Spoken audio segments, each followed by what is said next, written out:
Good morning, Wall Street winners. It is Monday, September the 3rd. It is back to school for a lot of young kids throughout North America today. And as we are getting set up for the morning session, it is 7:45, so we're about an hour and 45 minutes away from the open. Everything is in the red at this point. The Dow is off 0.5%, the S&P down about 0.5%, and the NASDAQ off about 0.7%.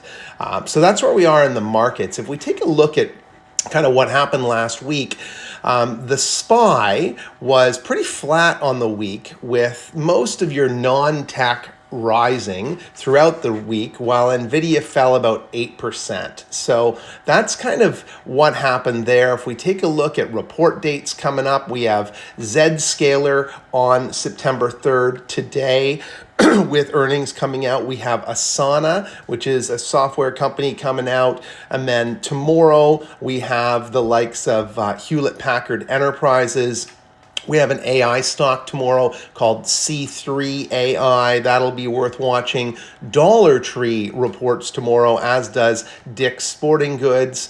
And then on Thursday, September the 5th, we have NEO reporting, Broadcom reporting on the chip side or the semi side. We have DocuSign reporting, and another retailer, Samsara. And then on the 6th, we have a retailer, Big Lots. In terms of economic data this week, we have the U.S. manufacturing PMI coming in. It came in this morning. I haven't looked at what those numbers are, but we'll see whether it's going to indicate a contraction or not. And then the ISM manufacturing for August is forecast as well to be just under 48%, which is a slight improvement, and that came in this morning. So we'll have to look at what those numbers are as well. Construction spending for July, that's coming in today. And then tomorrow, we have the U.S. trade deficit, some factory orders, job openings for July. These are forecast to be at 8.1 million, slightly down from 8.2. That's going to come in at 7 a.m. tomorrow. So we'll keep an eye out for that. Thursday, we have the ADP employment report for July. That's expected previously at 122,000. So we'll see what's coming out there. And then as we move through, jobless claims as well on September 5th for August this time, anticipated to be 225,000, down from 231,000. And then finally, on Friday, we have the U.S. unemployment report. So we'll have to wait and see what comes out of this. We also have some Fed talk from the New York Fed President Williams speaking on Friday as well. So it's going to be a busy week data-wise. Most of the data, however, is relevant towards what the Fed's decision is going to be. We know they're going to cut rates. We just don't know how much. If we turn over to the Yahoo Finance app, one of the other things I want to point out and put on your radar, because it is the beginning of September, is we are coming up to another triple witching day. And that triple witching day happens on the 20th of September. And if you remember from an earlier video, triple witching takes place 4 times in every year and is often accompanied by some increased volatility and trading activity in the market, because options and futures contracts are coming to expire on that day, and they have to close or offset those positions. So be aware of that leading up to the 20th. If we take a look, everything is pretty much in the red right now. Looking at health and retail, we heard from Dollar General last week. They got beaten down, dropping, I think it was $32 or 32%, something similar, and large in size in terms of a drop. So that is still down under $83 a share right now. We are going to hear, as I mentioned a minute ago, from Dollar Tree this week. So it'll be interesting to see how Dollar Tree fared in this whole mix and compare that. That's coming out September 4th in the pre-market.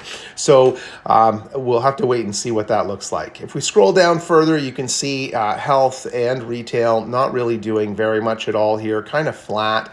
We move down to oil. Crude is getting beaten up. So crude is down $1 right now. It was down a little more earlier. This looks like it's going to mean a red day for the market. We're just reading about some sanctions coming into effect from the U.S.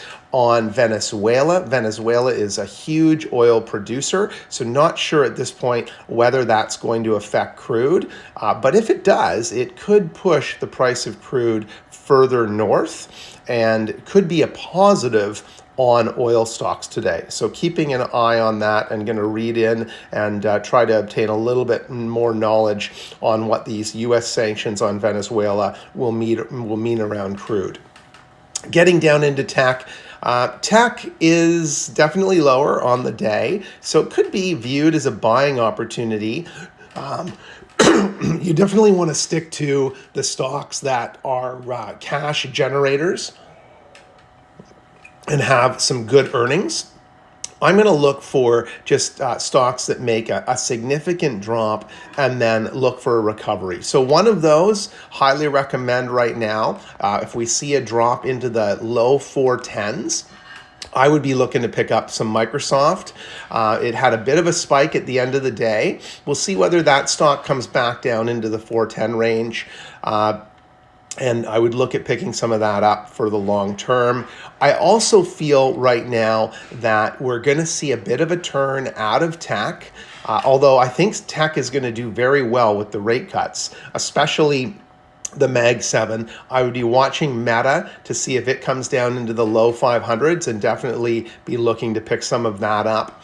I'm still a fan of NVIDIA. I think NVIDIA has a long way to go in an upward direction. So I am definitely not shy on buying more and adding more NVIDIA to my portfolio.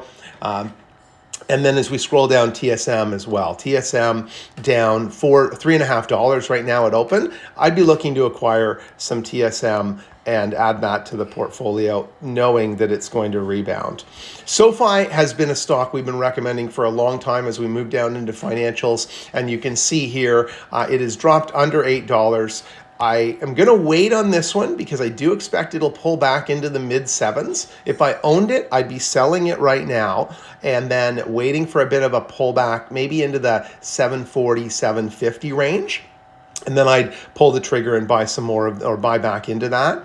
I think Raymond James is a little steep right now near the 120 range, so I'd be staying away from that. I'm also feeling that JP Morgan at 224, 225 is on the steeper side, as is MTB, M&T Bank. Morgan Stanley, I think, is attractive, but I do think it's going to come down. So I think if it comes down into the 99s, which I believe will happen before a rate cut, even at $100, I would buy some Morgan. I believe Morgan will be a $110 stock by mid-October when they announce their earnings. And Goldman. I think Goldman's going to be a $560 stock when they announce their earnings in October, but I'd wait for this to pull back a little bit lower, not below 510, maybe even into the 490s. If it dropped into the 480s, 490s, I'm definitely going to acquire some Goldman. So that's where we are today. We've got a bit of a slow week. We've only got 4 days to the trading week this week, but keep an eye out for opportunities. Don't feel like you have to rush into this market and buy something. Wait for a dip and then look at making a purchase at an attractive price so that you can get out of that at a nice percentage gain and take your profits. If you're liking these videos, please subscribe to the channel. The uptick in subscribers has been phenomenal. We'd love to add some more, and hopefully I'm providing some content that you're enjoying. And if there's something you'd like me to talk about, please leave me a comment. I'd love to explore that and provide you my experience and insight on that topic.